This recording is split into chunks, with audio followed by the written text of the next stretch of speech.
Buying rental properties, how do I personally find secret deals?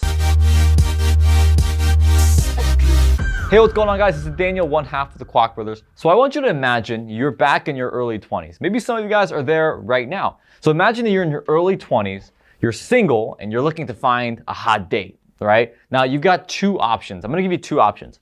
Option number one is you're gonna go on these multiple dating websites. You're gonna scroll through hundreds and hundreds of photos, apps maybe like Tinder or, where you swipe. And then the other option is you have a very close friend who knows you very, very well, and he's willing to set you up with one of his or her buddies, right? Depending on if you're male, female, or I guess it's 2020, so anything goes, right?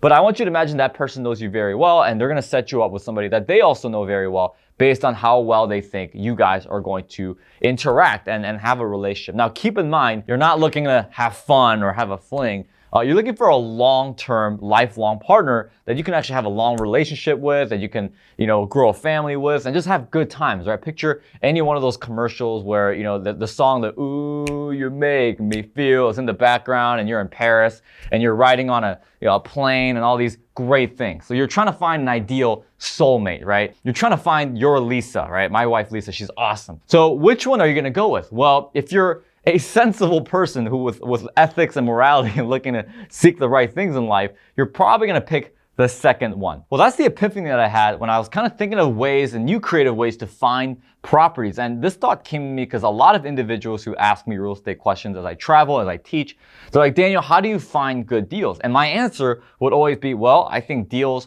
the good ones at least, the ones you wanna do, they're not found, they're created. And well, I still believe in that. I think that's very, very valid, and we should have the mindset of we create the best deals instead of trying to find the best deals. Well, how can we find the good deals in which we're alone with the seller, one-on-one, right? So let's define what a good deal means here for a second. It means I'm the only person talking to the seller. There's no other competition, right, that I'm gonna have to compete against or I'm gonna have to bid against.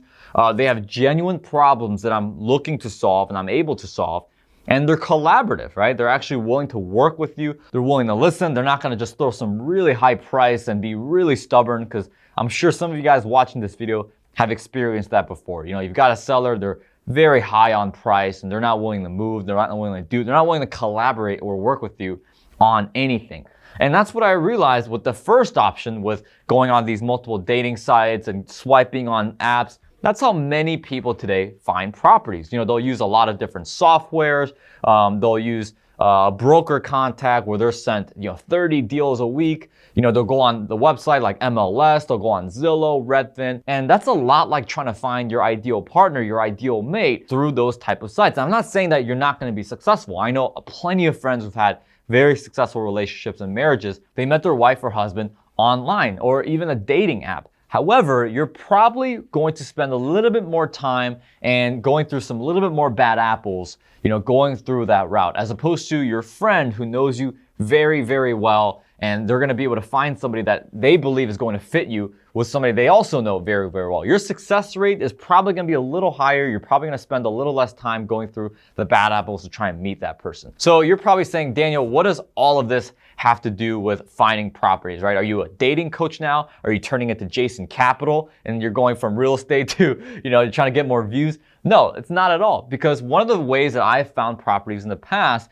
has been my favorite way. Matter of fact, every single time I've used this method, I've actually ended up closing on the deal. Well, what does that look like? The way that I find secret deals in terms of buying rental properties is actually building a relationship with a local property manager. Now, there's two different ways that you can find deals. You can find it in an active way, or you can find it in a passive way.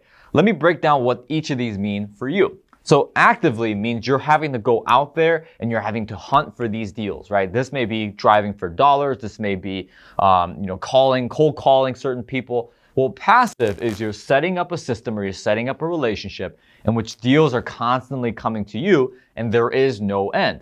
If you were to build a relationship with the property manager, they're constantly going to be sending you deals without any limitations. Now, I'm sure you may also be thinking at this point, well, Daniel, how do I get a property manager to do that? We live in a very transactional world, right? In order for somebody to do something for you, there's got to be some type of an exchange, right? So for me, I look at what is the financial alignment, and that's key, right? What is the financial alignment that has to occur for me and this local property manager to work together? And by the way, some of the best deals I've done in the past, including owner financing, have been through local property managers. What are some obstacles and problems that property managers commonly have? Well, number one is the fear of losing managing units. Let's say they have 100 units that they manage in their business. Their fear is having that number 100 go lower, lower, and lower. And what's another one? It's constantly finding new clients. That's one of the common struggles and the common obstacles of any business. Always getting new clientele, right? That's why sales and marketing are such big topics in the world of business. Well, what if you could go to a property manager and you could solve those two problems instantaneously? So let me give you a real life example. So there's a local property manager in which I made an arrangement with. It says, hey, what if we were to buy properties together, and as we buy these properties, we would use your management services to buy the properties, therefore increasing the amount of units that you're managing. And I also get, I also do a deal, right? You're financially aligned with me. That way you actually do a good job managing. And on the other hand, right, if they had a client, an already existing client who wanted to sell their property, and the property manager having the usual fear of, oh my gosh, I'm going to lose this business, I'm going to lose this managing account, I would tell the property manager, hey, give me a call if you have any clients who are ready to sell their building, because that way I could buy it and you can continue to manage it. Now, if the property manager is not a good manager, right? So after about 2 months, let's say we have a bad experience, we have a falling out, then I would say, well, you at least would make money either by leasing the property. So you get, you can make money by being my leasing agent, right? Lowering the responsibilities and therefore lowering the liabilities if they're a poor property manager. Or you can broker the deal. We are not agreeing the relationship, right? There's no alignment in terms of, I'm thinking that you're a great property manager. Worst case scenario, you can make money by brokering the deal. And of course, if you're a property manager and you're managing other people's properties, you have to have a managing broker's license in order for you to do so, which allows you to broker commercial deals. So that's one of the ways, guys, that I found secret deals, and it's a route that nobody else talked about. Nobody talked about it. Everybody was talking about driving for dollars. They're mailing campaigns, which for me personally, I'm not the biggest fan of mailing campaigns. And they were talking about cold calling and softwares and all these things. But guys, let me tell you, real estate, as a person who's been there, done that, is a relationship business.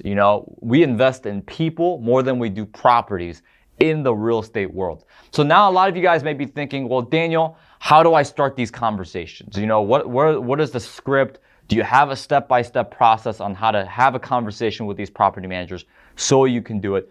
Absolutely, I do. I actually call it the goals method. It's not a method that I created myself. It's created by my good friend, Levi McPherson, and he actually includes it. And I also include the strategy as well, building a relationship with property managers to find secret deals. I include it in the book I just recently wrote called 0 to 75 Units, the 4 strategy. Click on the link below and you get a free copy. I'm going to give it to you guys for free. All you got to do is just pay for shipping.